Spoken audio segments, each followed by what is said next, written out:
Welcome back. This is segment 3 of our Save the Date December 8 Referendum Video Series. This segment will focus on the tax implications for the Burlington Township parents in the community.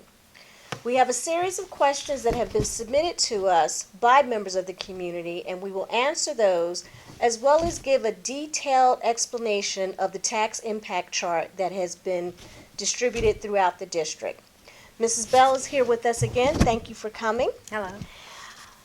The first question I would like to ask you is, can you explain how $4.3 million is 50% of the proposed $10 million that the district is asking for? It is confusing. And in the bond question itself, it will explain this in detail. However, I'm thrilled to be able to explain it to our taxpayers right now. So we are seeking $10.1 million of bond sales. The state did match over 50.2% of that. And yes, I agree, the math doesn't work. It doesn't come out to $4.3 million. However, the projects are broken down into eligible projects and ineligible projects. And I want to make sure I state this clearly. Ineligible means ineligible for the state's debt service aid. Doesn't mean they're ineligible projects. As a matter of fact, all of the projects received the Department of Education's blessing, meaning they understand we need to undertake all of them. However, there are certain types of projects that the Department of Education will not provide debt service aid for. For example, our parking lots, even though we know we need to fix the parking lots. So there are certain items, and it's broken down piece by piece on one of the documents on our website. The document that describes all of the projects. By each school, we list the eligible projects and the ineligible projects. Okay. Can you talk a little bit about why the vote was scheduled for December 8th? So there are only 5 times a year that a school district can go out and put a bond referendum in front of the taxpayers. January, March, September, November, and December. When we started planning all of this a few years ago, and we started looking at everything, we aimed for this time frame. However, as I just spoke of, we needed the Department of Ed to approve all of our projects, and all of that takes a considerable amount of time. Not only do we need the Department of Ed to approve our projects, we also have to have the question to the county, and there are various reviews. Okay. Mrs. Bell, we have been explaining to our community members that at the most, this referendum, if it passes, will cost the taxpayers an average of $5 a year based on the average assessed home. This is hard to believe. I'll be very honest with you. Can you explain to us in detail how this is possible?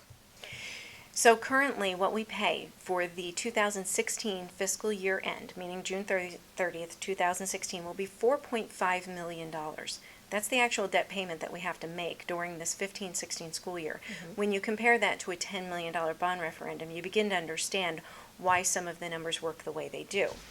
More importantly, over the course of the next couple of years, we start seeing some of the old debt expiring.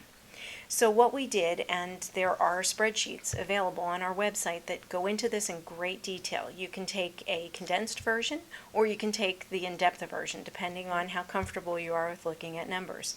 And what we do is we look at it and we compare the existing debt and the tax from that debt on the average assessed home. We use the average assessed home because that is a common number across the district. It may not be your actual house value, but from there you can plus or minus accordingly. We compare that to the $467.23 that the average assessed home is being charged for this year, 15-16. And we compare that $467 to all of the years under the referendum with the additional debt. In that case, if the referendum is passed and we sell the bonds, then for the year 16-17, we would assess at $468.51, less than $2 difference. Mm-hmm. For the 2017-18 school year, we would assess at $471.30, and that's where our just under $5 comes from. Okay. After that, the debt expires at an accelerated rate, and Actually, by the 2020 year, we're seeing a couple of $100 lower for just the debt service. At this point, I do need to stress we are talking about the debt service portion of our budget. That is the portion that is voted on only in the referendum, and after that, we have to pay our bills, just like we do with our mortgage at home. This is not the general fund. This isn't what pays the teacher's salaries or the supplies or the energy costs or the busing or anything else. Okay. Well, thank you very much for explaining this to the community. Is there anything else regarding the referendum and the tax implications? Any final message you would like to give the community? Obviously, all of this is based on estimates. We are hoping to sell our bonds at 3% interest or less. If there's some significant change in that, it will change all of the estimates from our actuaries. We used financial advisors to help us come up with all of this. This has been something that has been planned for the last about 14 months in depth, and that's how we wound up with a December 8 referendum. And again, I know we've stated this in the previous videos. If this referendum does not pass, this district will lose approximately how much money in terms of state aid? About $4 million, about $4.5 million that would offset, and that's what we're expecting based on what the DOE has offered us in terms of the percentage that we're expecting for debt service aid in the future. And then if these projects, when these projects, we know they have to be done eventually, losing that, then that would then be rolled back into a higher debt. It is likely that no matter what, we will be faced with doing a roof very soon because the leaks are just going to become something that we can't tolerate inside our educational settings. So something like that, and roofs are very expensive. They can cost well over a couple of $1 million. So just that alone, if we lose, half of that, because the state will provide about half of those funds, losing just that is a significant number of dollars. Okay. Well, thank you again.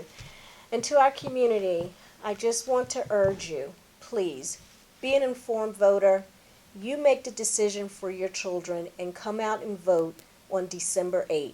So remember, save the date, December 8th. Remember to come out and vote. Thank you.